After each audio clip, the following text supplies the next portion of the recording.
والصلاة والسلام على رسول الله محمد بن عبد الله وعلى آله وصحبه وسلم تسليما.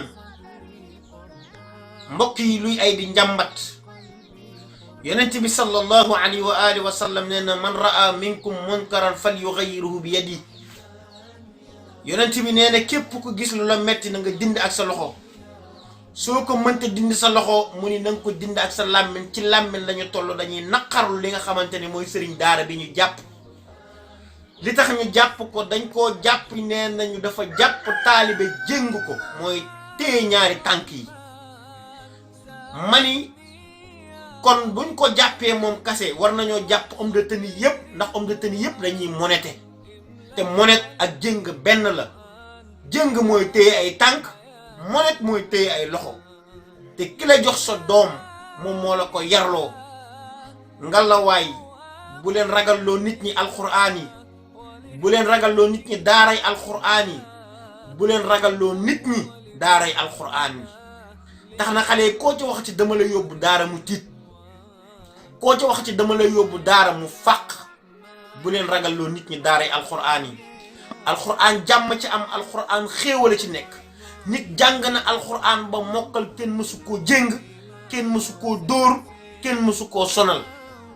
mais ñi jàpp nit ñi sonal leen, tiital leen. monet mooy jéng rek, buñ ko rafetal, buñ ko rafetal. xëy na nag lu tubaab bi wax rek moom lañ d'accord. tey tubaab bi bu waxee benn baat ci tubaab nit ñi moom la ñuy gën a rafetal que baat bi ñu wax ko ci olof ndax complexe. jéng nag ni ñu koy defee gone gu të yéen noonu ngeen koy defee mag bu të ak gone gu të donc mooy monet ku të rek la ñuy monet. xale yi normal li jàng normal amuñu benn problème, kenn jéngu leen, kenn defu leen dara. bu ñu tilloo nit ñi alxuraan jàmm la. alxuraan amul benn jafe-jafe bu ci war a nekk. alxuraan amul benn mbir boom te ni jàng ko dafa am coono. yonent bi mi ñuy wax sax naan Jibril doo ko mboqoon da koo téye ni ko jàngal wan ko ni ko xam-xam yombul, mais nekkul ni day sonal nit ñi déedéet.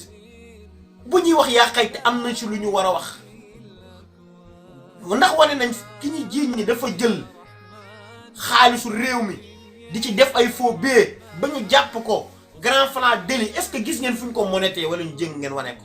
wax leen ci loolu. góor jigéen yi di taxawaal ci réew mi nañ ci wax.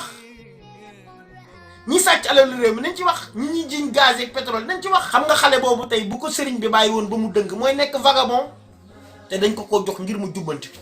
jubbantil ca bay tooy boo seetaanee mu jur jooy, loolu moo am. gone xamul dara yaa koy xamal dara.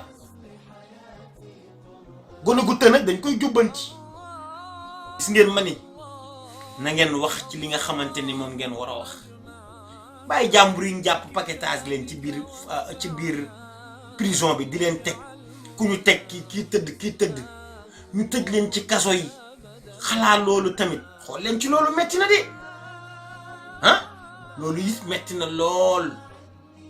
waaye lii ñu fi nekkee tey mel ni kuy xeex islaam, mel ni kuy xeex alquranul karim.